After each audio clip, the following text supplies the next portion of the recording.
Assalamualaikum warahmatullahi wabarakatuh. Selamat pagi Bapak Guru hebat semuanya. Izinkan saya sharing dan berbagi informasi tentang kurikulum Merdeka. Kurikulum yang sudah kita terapkan di dunia pendidikan dalam kurun waktu 2 tahun terakhir ini. Nah, tentunya kurikulum ini memunculkan berbagai pertanyaan di antara guru, siswa maupun orang tua terkait adanya istilah-istilah baru yang muncul di dalam kurikulum Merdeka ini seperti CP, ATP, ataupun modul ajar. Nah, mari kita simak apa sih yang disebut dengan CP, ATP, dan modul ajar itu. Yang pertama, mengingatkan bahwa kurikulum Merdeka adalah kurikulum dengan pembelajaran intrakurikuler yang beragam, di mana konten akan lebih optimal agar peserta didik memiliki cukup waktu untuk mendalami konsep dan menguatkan kompetensi.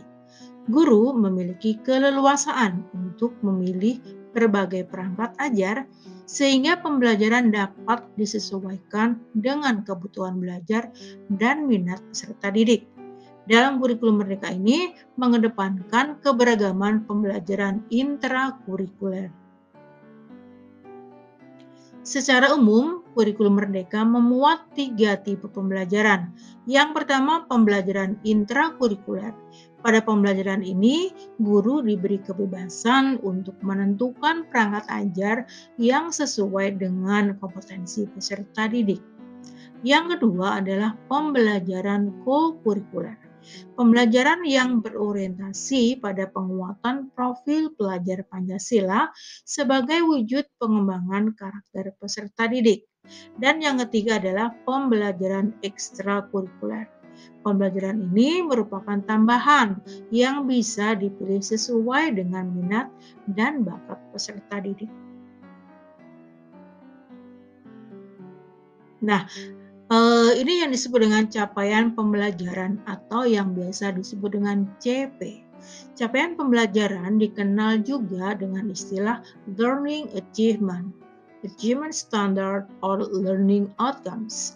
Secara sederhana, capaian pembelajaran bisa didefinisikan sebagai kompetensi pembelajaran yang harus dicapai peserta didik pada setiap tahap fase perkembangan peserta didik untuk setiap mata pelajaran.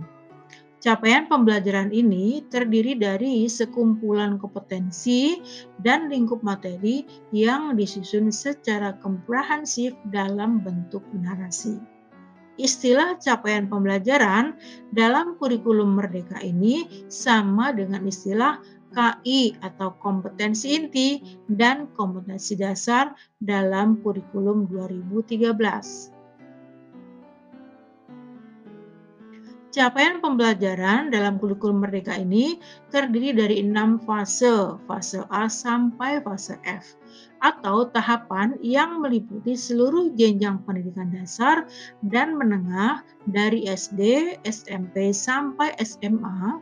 Sedangkan untuk SLB, capaian pembelajaran didasarkan pada usia mental yang ditetapkan berdasarkan hasil asesmen. Fase A untuk kelas 1 sampai 2 SD, MI, SDLB, dan paket A. Fase B untuk kelas 3 sampai 4 SD, MI, SDLB, dan paket A. Fase C untuk kelas 5 sampai 6 SD, MI, SDLB, dan paket A. Sedangkan fase D untuk kelas 7 sampai 9 SMP, MTS, SMPLB, dan paket B. Fase E untuk kelas 10 SMA, MA, SMALB, dan paket C. Sedangkan fase F untuk kelas 11 sampai 12 SMA, MA, SMALB, paket C, atau SMK. Sedangkan alur tujuan pembelajaran atau yang sering dikenal dengan singkatan ATP merupakan rangkaian tujuan pembelajaran yang tersusun secara sistematis dan logis di dalam fase pembelajaran dan menurut urutan pembelajaran sejak awal hingga akhir suatu fase. Alur tujuan pembelajaran ini memiliki fungsi sama dengan silabus di kurikulum 2013, yaitu menjadi panduan perencanaan pembelajaran. Alur tujuan pembelajaran ini menjadi panduan guru dan murid untuk mencapai capaian pembelajaran di akhir suatu fase. Sedangkan modul ajar atau MA dalam kurikulum Merdeka ini sama dengan RPP atau Rencana Pelaksanaan Pembelajaran dalam kurikulum 2013. Hanya komponen modul ajar lebih lengkap dibandingkan dengan RPP. Modul ajar adalah dokumen yang berisi tujuan, langkah, dan media pembelajaran serta asesmen yang dibutuhkan dalam satu unit atau topik berdasarkan alur tujuan pembelajaran. Nah, dalam komponen modul ajar ini terdiri dari 3 komponen. Yang pertama adalah informasi umum. Dalam komponen informasi umum terdiri dari identitas penulis, komponen awal, profil pelajar Pancasila, sarana dan prasarana, target peserta didik, model pembelajaran yang digunakan.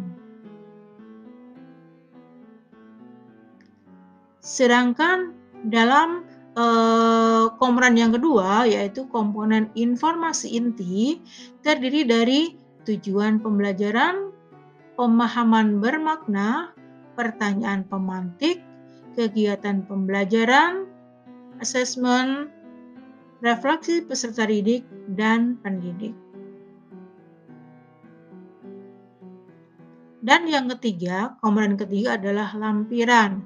Lampiran ini terdiri dari LKPD atau lembar kerja peserta didik, kemudian pengayaan dan remedial, bahan bacaan peserta dan pendidik, glosarium, dan daftar pustaka. Ini adalah komponen modul ajar yang harus dibuat oleh seorang guru dalam pembelajaran di kelas. Nah, sedangkan satu lagi istilah yang mungkin muncul dalam kurikulum Merdeka ini adalah KKTP atau kriteria kecakapan tujuan pembelajaran. Nah, dalam kurikulum 2013, kriteria ketuntasan belajar siswa ditentukan oleh KKM atau kriteria ketuntasan minimal pada setiap mata pelajaran. Sedangkan dalam kurikulum Merdeka, istilah KKM berganti dengan KKTP. Fungsi utama KKTP ini adalah sebagai bahan refleksi guru dalam menilai proses pembelajaran dan mengetahui tingkat penguasaan kompetensi siswa sehingga dapat memperbaiki proses pembelajaran atau menciptakan pembelajaran yang lebih sesuai dengan siswa. Nah, ada beberapa cara dalam menentukan KKTP pada kurikulum Merdeka. Di antaranya adalah menggunakan deskripsi kriteria, rubrik performa, interval nilai, dan interval nilai yang diolah dari rubrik dan memperhatikan kompetensi yang ada dalam tujuan pembelajaran.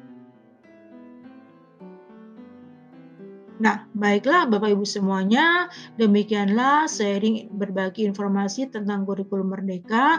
Semoga bermanfaat bagi Bapak Ibu guru semuanya. Assalamualaikum warahmatullahi wabarakatuh.